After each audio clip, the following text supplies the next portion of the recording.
Hello friends, we have a question from definite integration, that is log sin x dx from 0 to pi by 2. हमें इसे integrate करना है।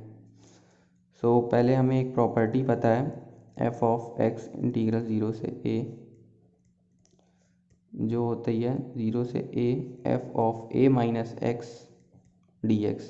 इस property को हम लोग यहाँ पे अप्लाई करेंगे तो हमारा इंटीग्रल हो जाएगा sine pi by 2 minus x d x, और sine pi by 2 minus x होता है कॉस एक्स, तो ये हो जाएगा log of cos x d x.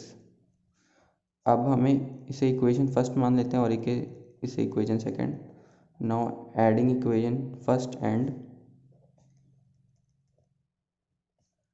Second we gate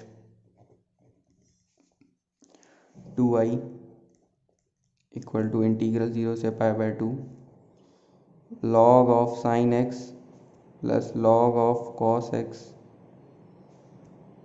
D x. अब हमें ये भी पता है कि log a plus log b equal to log a b होता है, तो ये हो जाएगा log of sine x plus log of cos x. इस फॉर्मूले से log of sine into cos x, log of sine x into cos x हो जाएगा। उसे हम लोग लिख लेते हैं log sine x cos x d x. ऊपर नीचे 2 से मल्टीप्लाई करते हैं क्योंकि हमें इस साइन एक्स के फॉर्म में लिखना है इसको। 0 से pi by 2 log sine 2x upon 2 d x. अब हमें ये भी पता है कि log a upon b equal to log a minus log b होता है, तो ये हो जाएगा log sine 2x minus integral 0 से pi by 2 log 2 d x.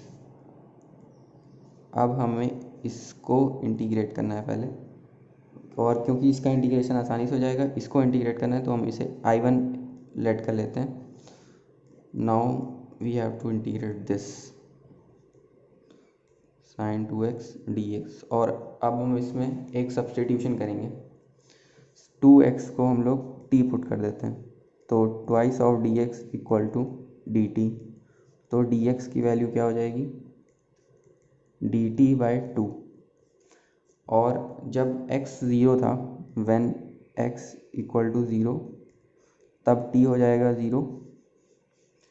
यहाँ 0 पुट करेंगे t भी 0 हो जाएगा, और जब x पाई बाय 2 था तो अब t कितना हो जाएगा ट्वाइस ऑफ पाई बाय 2 मतलब पाई हो जाएगा। अब इसको पुट कर देते हैं, टू एक्स की जगह t पुट करते हैं और सब्सटीट्यूशन इसे उसी हिसाब से करेंगे तो लिमिट्स हो जाएंगी। x जब 0 था तब t 0 हो जाएगा, और जब x पाई बाय 2 था तब t पाई हो जाएगा, तो t की जगह हम लोग पाई लिखेंगे इस बार। अपर लिमिट मतलब log sine t d t by 2, d x की वैल्यू है डी टी अपॉन 2, ये हो जाएगा। नाउ हम पाई को क्या लिख सकते हैं ट्वाइस इंटू पाई बाय 2, ये लिख सकते हैं पाई को। और हमें ये भी पता है कि f of x D x integral 0 से 2a को हम लोग ये लिख सकते हैं integral a twice of f of x D x. जब फंक्शन इवन हो, अब फंक्शन इवन है, हमें ये भी पता करना है कि फंक्शन इवन है, तो हम यहाँ पे पाई था तो इंटीग्रल 0 से pi log sine t d T था। जब इसकी जगह हम लोग साइन t की जगह log sine pi minus T put करेंगे तो भी हमें साइन t ही मिलेगा। इसका मतलब है कि फंक्शन इवन है, function is even, so we can apply this property.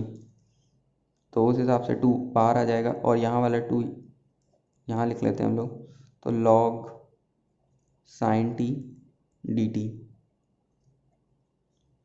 2 से 2 कैंसिल हो जाएगा, I1 आ जाएगा। I1 जो है इंटीग्रल 0 से pi by 2 log of sign t d T. अब क्योंकि ये डेफिनेट इंटीग्रेशन है, इसमें वेरिएबल को हम लोग कोई भी वेरिएबल मान सकते हैं, टी की जगह एक्स लिख सकते हैं, टी की जगह वाई लिख सकते हैं, कोई भी चेंज नहीं होता है। तो हम लोग टी को एक्स पुट कर देते हैं, I1 equal to, definite integration में हम लोग ऐसा कर सकते हैं साइन एक्स डी एक्स। अब हम लोग देखते हैं कि ये जो लिखा है और जो हमारा आई जो जिसको इंटीग्रेट करना था मैं, वो भी ये और वो दोनों सेम है। तो I1 की जो वैल्यू है वो आई के इक्वल हो जाएगी। अब हम इसको इस इक्वेशन में पुट कर देते, मतलब ये जो हमने निकाला था इसे हम इसमें पुट कर देते हैं। तो I1 की जगह आई लिख देते हैं और फिर इंटीग्रेशन 0 से π/2 log 2 dx। इसको इधर ले आते हैं, 2i minus i equal to i, 0 से π/2 log 2 dx। log 2 कांस्टेंट है तो इसको बाहर ले आते हैं, इंटीग्रल 0 से π/2 dx।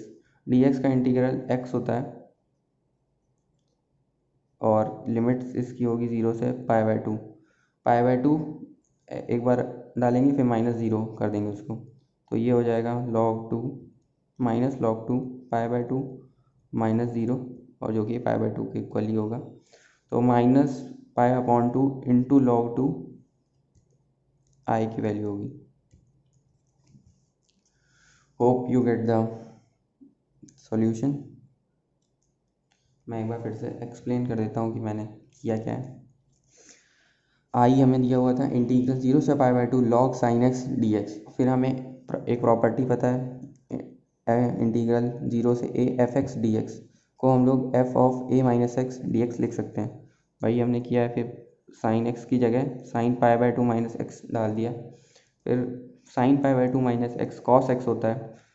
फिर हमने इसको इक्वेशन 1 और इक्वेशन 2 लेट किया है, फिर दोनों इक्वेशंस को ऐड कर दिया और हमें पता है कि log a plus log b log a भी होता है, उस हिसाब से इन दोनों को मल्टीप्लाई में हो जाएंगे। फिर हमने ऊपर नीचे में 2 एक बार मल्टीप्लाई किया और एक बार डिवाइड किया, और हमें पता है कि sin 2x की वैल्यू होती है 2 sin x cos x।